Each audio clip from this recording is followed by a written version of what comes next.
अस्सलाम वालेकुम students, welcome back to my channel. आज हम करेंगे चैप्टर नंबर 6 क्लास 6 की एक्सरसाइज 6.2। लास्ट वीडियो में हमने किए थे question number 1 and question number 2।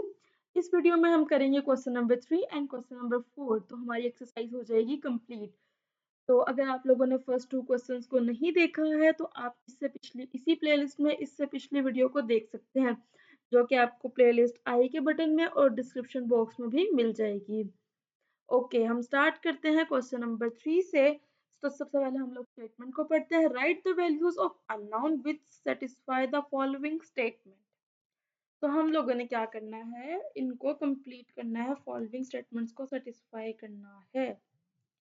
Okay, तो हम स्टार्ट करते हैं क्वेश्चन नंबर 1। अब यहाँ पे क्या है, बॉक्स दिया हुआ है। बॉक्स का मतलब क्या है कि हमने लिखना है कि इसमें क्या हम पुट करेंगे, तो हमारा 18 के अंदर, तो हमारा आंसर आएगा 36। तो इसको सॉल्व करने का बहुत इजी तरीका है, या तो आप लोग इस बॉक्स को बॉक्स ही लिख दें या फिर हम इसकी जगह एक्स भी लिख सकते हैं। तो जैसे आप लोग चाहें वैसे कर सकते हैं। तो x plus 18 is equal to 36।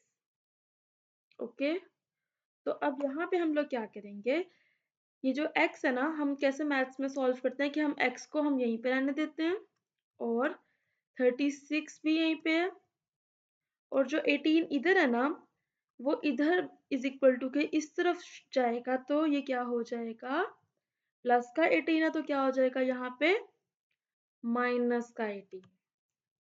समझ आई ना। तो अब 36 में से 18 को माइनस करेंगे तो हमारे पास क्या आंसर आएगा, 18। ओके, तो मतलब हमारा जो x है वो आया है 18। तो अब यहाँ पे हम लोग क्या बॉक्स में लिख देंगे, 18। 18 प्लस 18 इज इक्वल टू 36। तो अब हम इसका सोल्यूशन देख लेते हैं कि कैसे होगा ये।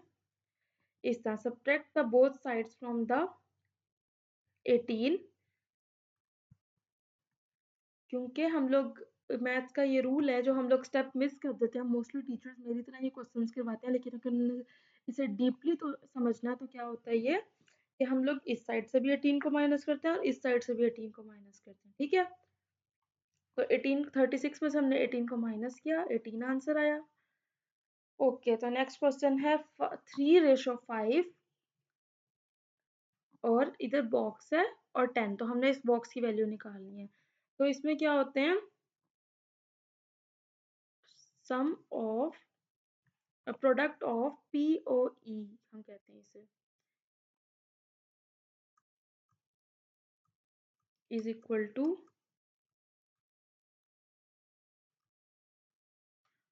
इसका मतलब ये होता है कि ये वाली वैल्यू इसके साथ मल्टीप्लाई करेंगे। एक्सट्रीम वैल्यूज, जो बाहर की वैल्यूज होती है हम कहते हैं एक्सट्रीम वैल्यूज, ये दो वैल्यूज क्या होंगी, आपस में मल्टीप्लाई होंगी, और जो सेंटर वाली वैल्यूज हैं वो आपस में मल्टीप्लाई होते हैं। अगर हमने रेशियो को सॉल्व करना है तो ऐसे हम लोग इसको सॉल्व करते हैं। आप लोग बॉक्स की जगह पे x भी लिख सकते हो। तो उसके बाद क्या होगा, ये 30 बन जाएगा। ओके, हम इसका सोल्यूशन देखते हैं।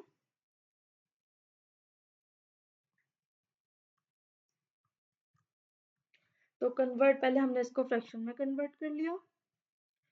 क्या हो गया, ये 3/5, और यहाँ पे क्या हो गया, बॉक्स बाय 5। तो अब ये क्या हो गया, 3 मल्टीप्लाई बाय 10, और जो 5 उधर मल्टीप्लाई हो रहा था ना, वो इधर आकर डिवाइड हो गया। ठीक है, तो यहाँ पे क्या बच्चा, हमारे पास आंसर है 3 10 30, 30/5 इज इक्वल टू 6। तो क्या आंसर आ गया, 6। उसके बाद है नेक्स्ट क्वेश्चन।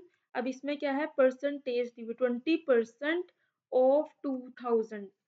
तो क्या करना है, 20% को हम लोग कैसे सॉल्व करेंगे, परसेंट को कन्वर्ट करने के लिए सिंपल में, फ्रैक्शन में कन्वर्ट करने के लिए हम क्या करते हैं, 20/100। तो क्या हो जाएगा, ये 20% को कैसे लिख देंगे, 20/100। तो इसकी कटिंग वगैरह की तो ये 0.2 आ गया।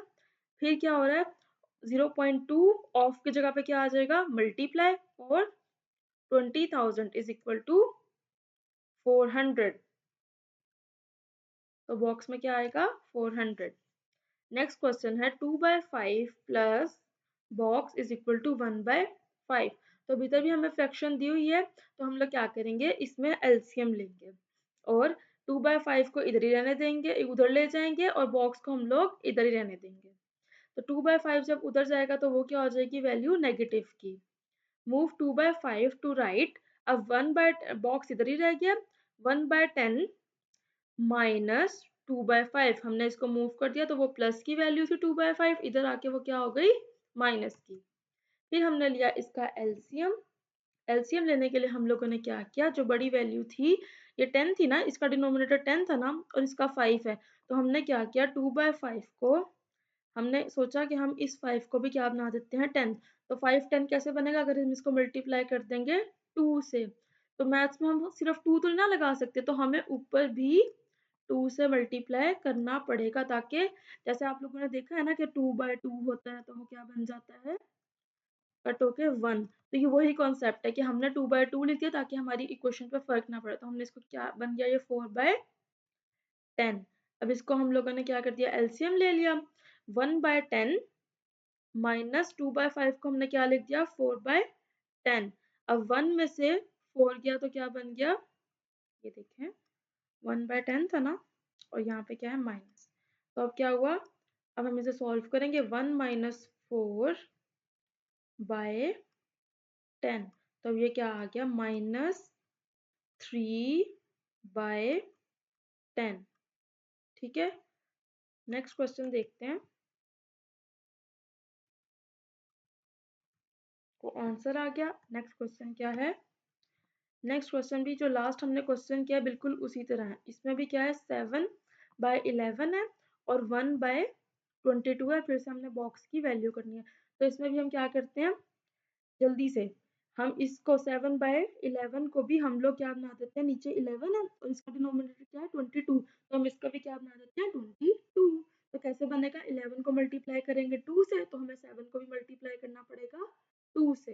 तो अब क्या होगा, जल्दी से 7/11 को हमने 2 से मल्टीप्लाई कर दिया तो 14/22 प्लस 1/2। आप लोगों ने अपनी नोटबुक्स पे इस स्टेप को मिस नहीं करना है। जब आप लोग इसको सॉल्व करेंगे तो आपने पहले ऊपर इस तरह से इसको मेंशन करना है, ताकि आप लोग बाद में जब रिवीजन करें तो आपको ये कॉन्सेप्ट भूले ना, वरना आप लोग सोचेंगे 14/22 कहाँ से आ गया अचानक से। ठीक है, तो समझ आ गई आप लोग को, ये हमने क्या किया एलसीएम ले लिया। उसके बाद ये क्या बन गया 14 प्लस 1 क्या हो गया 15, 15/22। ओके, नेक्स्ट क्वेश्चन क्या है, हमने इस क्वेश्चन में क्या करना है वैल्यूज को सेपरेट करना है, कांस्टेंट और वेरिएबल्स को।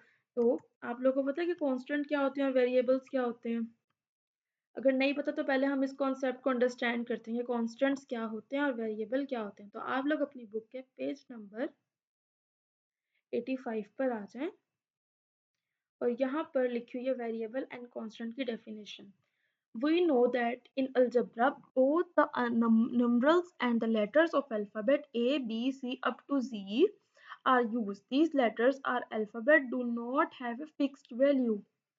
तो और इसकी डेफिनेशन भी, कांस्टेंट और वेरिएबल की डेफिनेशन बहुत ज़्यादा इंपॉर्टेंट है, अक्सर पेपर्स में भी एग्जाम्स में आपसे पूछ लेते हैं, और कांस्टेंट की डेफिनेशन ये है।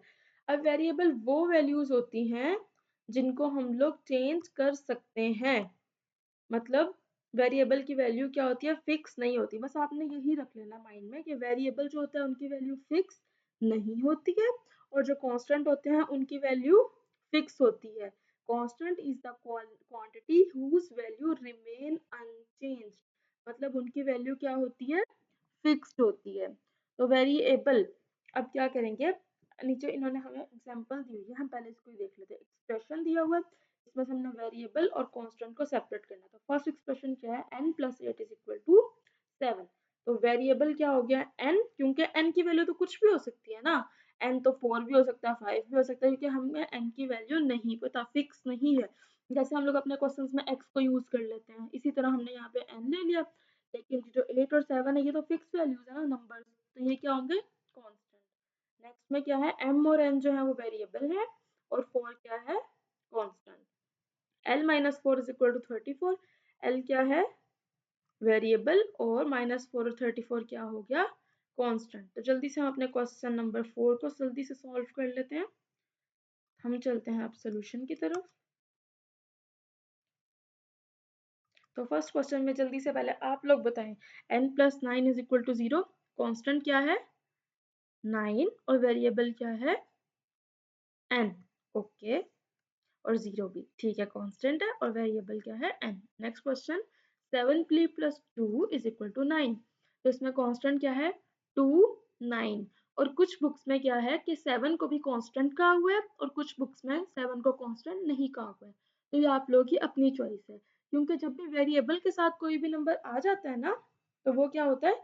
Coefficient constant. कोएफिशिएंट कांस्टेंट, जैसे ये 7 और p मल्टीप्लाई हुआ है ना, तो ये क्या है? 7 इसका कोएफिशिएंट कांस्टेंट। तो आप चाहें तो इसको लिख लें, अगर आपकी बुक में लिखा हुआ तो आप लोग लिख लें, अगर नहीं लिखा हुआ तो आप लोग मत लिखें। तो कांस्टेंट नंबर्स क्या है? 7, 2, 9 and variable is p।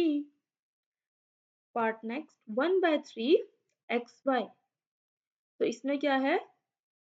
1/3 coefficient constant है और x और y वेरिएबल्स हैं। 7i plus 4 is equal to 9। इसमें भी 4, 9 और 7 जो है वो कोएफिशिएंट कांस्टेंट है और i जो क्या है? वेरिएबल है। Question number 5, m plus n plus 8। m और n क्या है? वेरिएबल, और कांस्टेंट क्या है? 8। 9x plus y minus 37। तो इसमें भी आप लोग कैसे करें? 9 और माइनस 37 और वेरिएबल x और y। तो यहाँ पे हमारी स्लाइड्स हो गई हैं कंप्लीट।